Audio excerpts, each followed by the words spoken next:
Catherine, j'ai 28. Non, pas 28, j'ai 22 ans. Je le répète.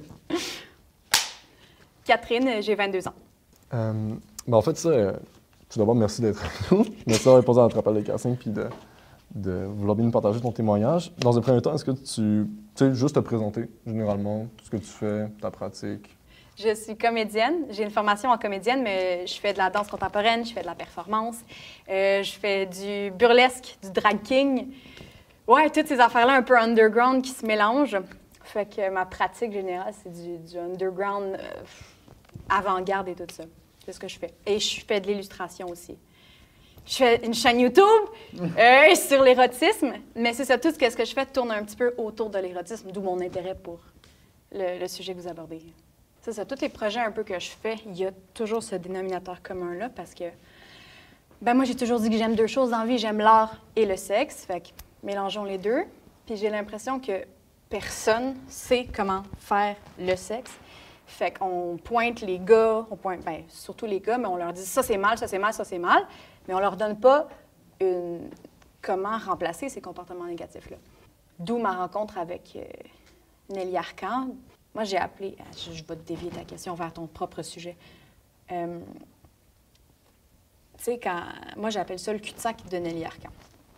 C'est le paradoxe humain à son finest, tu sais. Le paradoxe de je suis une femme, je suis féministe. Je crois qu'une femme n'est pas un objet sexuel. Je crois qu'une femme a une personne, rien de moins qu'une personne. Et en même temps, quand je rentre dans un bar, je veux être la plus belle. Comment tu vis avec ça? Puis c'est ça un peu qui l'a tué parce que les gens qui étaient autour niaient ce paradoxe-là. Ils faisaient « Non, mais là, c'est drôle hein, de te faire les seins. » Là, t'es comme... C'est justement la preuve de ce que je te dis. Je suis la femme la plus fucking consciente dans la pièce, puis je me suis quand même refait faire les seins, tu sais. C'est ça qui est fucké. Comme moi, là, qui est sa scène, puis qui dit... Moi, je dénonce la porno, je dénonce l'hypersexualisation de tout le monde, puis je suis contente quand on m'hypersexualise. Ah là, tu vas pas bien, là? Tu reviens chez vous, puis tu dors pas, là? Fait que pour moi, c'est ça qui englobe bien, ce que j'ai retiré de son œuvre. Moi, c'est ce paradoxe-là. Je suis féministe, je ne suis pas un objet sexuel, mais je veux être l'objet le plus sexuel, le plus désirable de la pièce. Ça me fuck en esti. Puis je pense que qu'est-ce qui a fait qu'on l'a retenue, cette femme-là, c'est qu'elle est allée le plus loin dans cette réflexion-là, et tout le monde a nié que c'était vrai. Puis ça l'a tué. Moi aussi, je serais morte avec ça. Ça n'a comme pas de sens. Puis qu'est-ce qu'on fait quand on est rendu au bout de la pensée, là, puis que t'es comme dans un désert, tu marches? Eh boy, mon analogie, OK. T'es dans un désert, tu marches, puis là, tu croises plein de monde qui te parle de ce sujet-là, de la sexualité. Puis à un moment donné, tu te ramasses à Nelly Arcan, qui, elle regarde un désert, puis il n'y a plus personne. Elle s'est rendue le plus loin, bien, en tout cas, à ma connaissance, là, peut-être qu'il y en a d'autres, mais je pense qu'elle s'est rendue le plus loin dans cette pensée-là, puis elle n'avait plus personne sur qui s'appuyer. Ça doit être d'une solitude extrême. Puis ça ne m'étonne pas que ça revienne à la mode aujourd'hui, parce que, bon, elle était super en avance sur son temps, là. On parle juste de 10 ans, mais même si elle avait vécu dans ce temps-ci, peut-être ça n'aurait pas été la même issue, là. J'ai beaucoup parlé, il faut que je respire. Mais c'est un sujet qui est actif, quand même, puis qui est vulnérable, là. C'est moi, en tant que fille, man, c'est pas pour rien que je me suis mis des leggings pour venir ici. Je me suis dit, on va me checker avec une caméra, on va me mettre un beau cul, tu sais. C'est cave, mais c'est ça. Tu sais, j'étais pas habillée de même chez nous, là. Moi, je faisais de l'editing de son toute la journée. J'étais habillée en affaires avec une toque de même, puis là, je fais, ah ben là, on va me regarder à la caméra, déjà me mettre un peu sexy, tu sais. C'est débile, quand même. Puis moi, qui est comme moi, je suis féministe, non, je veux pas qu'on me prenne comme un objet sexuel, mais... J'aimerais bien que tout le monde désire mon cul dans la salle. C'est fucking weird. Mais tu dis un truc sur l'analogie du désert, là, quand tu arrives au bout. Puis à la fin, tu insistais sur peut-être que si elle était là aujourd'hui, ce serait pas la même finalité. Peut-être ça aurait été différent. Question profonde, je ne demande pas de répondre ici, tu sais, en deux. Mais ça serait cool. Qu'est-ce qu'on fait quand on arrive au bout du truc, en termes de finalité? Parce que là, on s'attaque à quelque chose de gros. On s'attaque à tout. Regarde, avec ta question, on a Nelson Mandela, Roméo Dallaire, Nelly Arcan. Moi, ça, c'est sûr que je connais le plus. Tu sais, je les ai lus, je les connais bien. C'est des gens qui sont allés gratter un problème que tout le monde ignore, puis qui ont dépassé les limites de l'esprit humain. Et là, on est dans le méta, là. Mais c'est quand même ça. Je pense pas que je peux l'exprimer en d'autres mots que ce sont des génies parmi les cons. Rien de moins, tu sais. Puis c'est des gens que... En fait, c'est des gens qui auraient pu retourner de bord. Ils auraient pu se dire, pour vrai, à quoi ça sert, c'est de la mentir. Roméo Dallaire avec son le Rwanda, tu sais, il y avait personne qui veut m'aider. Mais il a détruit sa propre vie. Nelly Arcan qui est arrivée là, qui elle a dit, moi, c'est pas vrai que je vais faire comme... Je peux pas être tranquille et heureuse en ayant formulé ce paradoxe fondamental de la société. Je peux pas juste l'ignorer. Ben, elle a détruit sa vie avec ça aussi. Tu sais, c'est des gens qui vont s'accrocher à un idéal malgré tout. Puis ils vont se détruire pour conserver cette chose-là qu'ils ne sont pas capables d'ignorer. Puis moi, je pense que ça, c'est des réels penseurs, des gens qu'il faut... des gens qu'il faut admirer, c'est ces gens-là, tu sais. Ta question, c'était... Qu'est-ce qu'on fait quand on est là? Oui, OK. Qu'est-ce qu'on fait quand on est là? Bien, moi, je te réponds, on est dans la marde. J'ai pas la solution. Peut-être qu'il y a... Le Dalai Lama. Dalai Lama, lui, il a la solution. Dalai Lama est un homme extrêmement pacifique qui a vu son pays décimé, tout le monde mourir, et qui vit encore. Comment? En étant un moine bouddhiste, je sais pas. C'est la seule réponse que j'ai. Je ne sais pas comment on peut vivre avec... Fondamentalement, qu'est-ce que ces gens-là ont découvert? Je sais pas. Puis tu sais, tu disais, dans 3 cas de figure que tu as nommés, c'est du monde qui a eu beaucoup de raisons, tu sais, de dire comme « fuck that, on est normal », genre, tu sais, comme tu dis, c'est un problème qui était omniprésent dans différentes situations, et que tout le monde ignore. Mais c'est des gens qui, malgré tout, tu sais, ont décidé de pousser, puis de... Je me demande, tu sais, personnellement, où est-ce que tu te situes là-dedans? Parce que si on vient à Nelly Arcan, c'est toutes les thématiques qu'elle dénonçait, qu'elle a pointé du doigt, c'est des choses sur lesquelles on se veut plus ouvert aujourd'hui. On va dire comme « Ah, mais c'est ça, c'est plus médiatisé, on en parle plus, oui, les gars sont conscients, peu importe. » Mais dans les faits, bien souvent, on a l'impression que ça évolue pas tant que ça. T'sais. Fait que, est-ce que toi, t'es plus du côté de « Ouais, mais comparé à, il y a de l'espoir, tout ça », ou tu tranches plus du côté l'éternel recommencement, cynique un peu? Ouais, Moi, je pense qu'on n'a pas le choix de pencher du côté « c'est mieux qu'avant ». Pas parce que c'est nécessairement vrai, mais c'est parce que sinon, on est tous nihilistes puis on se tue. C'est grave. Fait que moi, je pense que même si réellement on me mettait devant le « c'est inévitable, ça va continuer comme ça », je dirais non. Je dirais non, je vais essayer de me battre pareil, parce que sinon, pour moi, ça me tuerait. Si j'arrête de tout faire, là. Si je choisis d'être cynique, ça va être terrible. Faut pas qu'on choisisse d'être cynique. C'est la stagnation complètement. Puis je pense aussi que c'est réellement vrai qu'on peut avancer en tant que société. Je veux dire, il n'y a même pas... ouais, je dis de la merde. J'allais nommer des dates qui sont fausses. Mais, tu sais, il y a 100 ans, on a, je veux dire, la situation des gens noirs, des femmes, n'importe quelle autre ethnie que blanc. Je ne sais même pas si c'est un bon mot à mettre, ça. Mais n'importe qui n'est pas blanc était regardé du dessus comme une saleté. Ce serait faux de dire qu'on n'a pas avancé. Ce serait faux de dire qu'on n'a pas avancé dans la question de la femme. La question de la sexualité, c'est plus délicat. Parce qu'on a l'impression que c'est... Je crois que c'est plus délicat. Non, c'est intéressant. Parce qu'on a l'impression que c'est vraiment ancré chez nous. On a un besoin. C'est souvent ça l'argument qu'on donne. Ah, mais les gars en ont besoin. Mais les femmes, biologiquement, elles vont attirer les mâles, fait que c'est normal qu'elles... Non, c'est de la bullshit, ça. C'est culturel. C'est culturel parce qu'on a des exemples de cultures dans lesquelles c'était pas ça. Fait que c'est pas inné. Hein. Puis, dans ce cas-là, tu sais, dans la mesure où on a quand même fait du progrès comparé à, tu sais, 100 ans, peu importe, ce serait quoi les éléments majeurs sur lesquels il n'y a pas eu de progrès ou du moins il n'y en a pas eu assez, puis qui nécessitent un changement pressant et profond?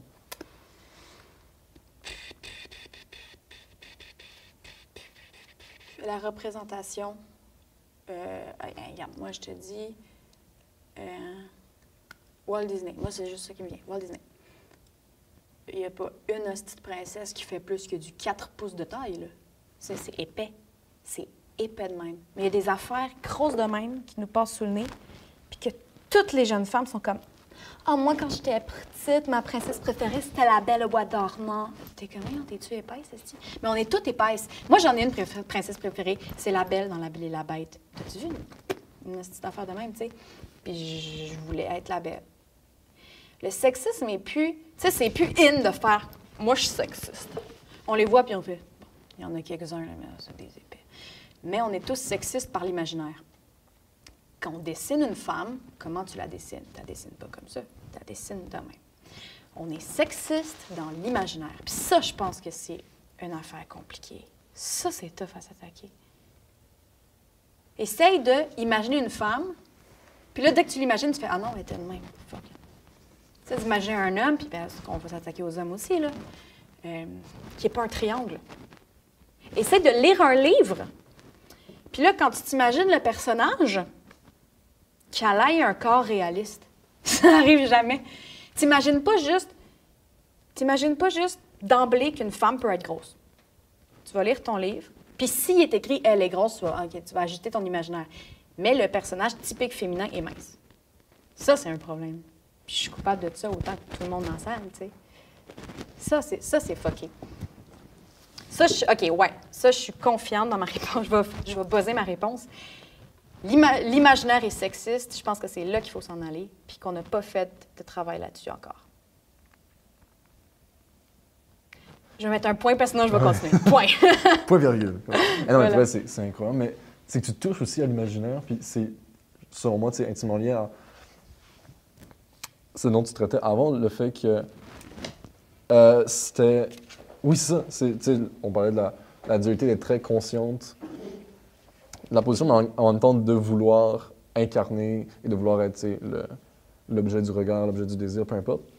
Ça, c'est lié à quoi? Est-ce que c'est intimement lié à l'imaginaire que tu mentionnais? Ou... Parce que, veux pas, tu le ressens toi aussi. Je pense qu'énormément de personnes le ressentent, j'imagine.